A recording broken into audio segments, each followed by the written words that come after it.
300-400 మంది పోలీసులను పెట్టినారు కదా ముఖ్యమంత్రి గారు. నేను అడుగుతా ఉన్నా, ఆ 300-400 మంది పోలీసులకు మీరు పెట్టిన ఖర్చుతో ఆ ప్రాంగణం మొత్తం పరిశుభ్రం చేయరాదా?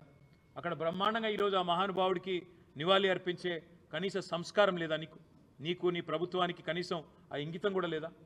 అందుకే ఈ రాష్ట్ర ప్రభుత్వాన్ని రేవంత్ రెడ్డిని నేను అనేది ఒకటే, మీరు నిర్బంధిస్తున్నది, స్వేచ్ఛను హరిస్తున్నది మాది కాదు.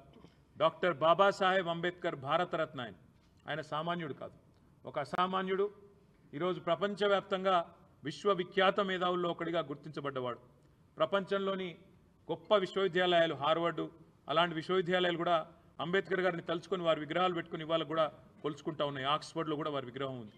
మరి అట్లాంటి అంబేద్కర్ గారి ప్రపంచంలోనే అతిపెద్ద విగ్రహం మన హైదరాబాద్లో ఉంటే, నీ సెక్రటేరియట్కు 4 అడుగుల దూరంలో ఉంటే, నీకు అక్కడికి వెళ్ళి నివాళులు అర్పించే సంస్కారం లేని ఒక కుసంస్కారివి నువ్వు అనే మాట కూడా నేను విజ్ఞప్తి చేస్తా ఉన్నాను. అంతేకాదు, ఈరోజు భారత రాష్ట్ర సమితి తరపున డాక్టర్ బాబాసాహెబ్ వర్ధంతి రోజు సూటిగా ముఖ్యమంత్రి గారిని కొన్ని ప్రశ్నలు నేను అడగదలుచుకున్నాను. డాక్టర్ బాబాసాహెబ్ అంబేద్కర్ విగ్రహాన్ని, 125 ఫీట్ల విగ్రహాన్ని నిర్లక్ష్యం చేయడం వెనుక నీకున్న ఉద్దేశం ఏంది?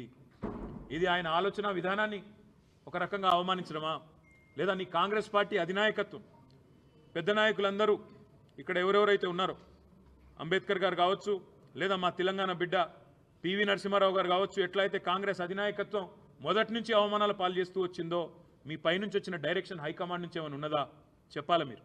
లేకపోతే ఆయన ఈ రకంగా అవమానించాల్సిన అవసరం ఏముంది? ఆలోచన చేయాలి. అదే మాదిరిగా మీరే అన్నారు, కేసీఆర్ గారు దళిత బంధు అనే ఒక విప్లవాత్మకమైన పథకం తెస్తే, దళిత బంధు కాదు మేము అంబేద్కర్ అభయహస్తం తెస్తున్నాం అని అంబేద్కర్ గారు పేరు పెట్టే మీరు మీ మేనిఫెస్టోలో ప్రకటించినారు. ఇవాళ సరిగ్గా సంవత్సరం అయింది నీ ప్రభుత్వం వచ్చి.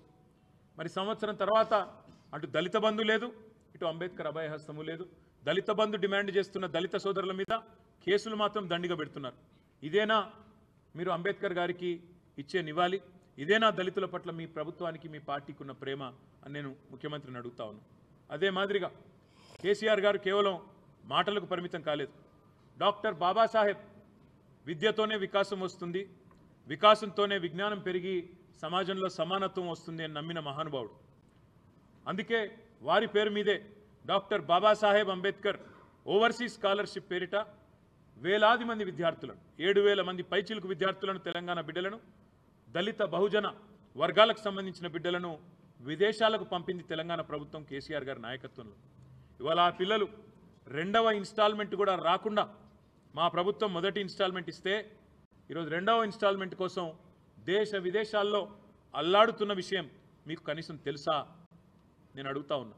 వారిని ఎందుకు పట్టించుకోవట్లేదు? విద్యార్థుల ఉన్నత విద్య, విదేశాల్లో వారు అభ్యసిస్తున్న విద్య తెలంగాణ సమాజానికి, భారతదేశానికి ఉపయోగపడదా? వారి ఉద్ధరణకు, దళిత ఉద్ధరణకు, బహుజనుల ఉద్ధరణకు ఉపయోగపడదా అని నేను అడుగుతా ఉన్నా. అదే మాదిరిగా విద్యతోనే వికాసం వస్తుందని కేసీఆర్ గారు నమ్మి బహుజన పిల్లల కోసం తెలంగాణ రాష్ట్రంలో, భారతదేశంలో ఎక్కడా లేని విధంగా 1000 పైచిలకు గురుకుల పాఠశాలలు పెడితే, ఇవాళ ఆ గురుకుల పాఠశాలల్లో 48 మంది పిల్లలు చావుల పాలైనారు. మేము ఆ విద్యార్థులను మా ప్రభుత్వంలో ఉన్నప్పుడు ఎవరెస్ట్ శిఖరాన్ని ఎక్కిస్తే మీరు ఆ పిల్లల్ని పాడెనెక్కిస్తూ ఉన్నారు.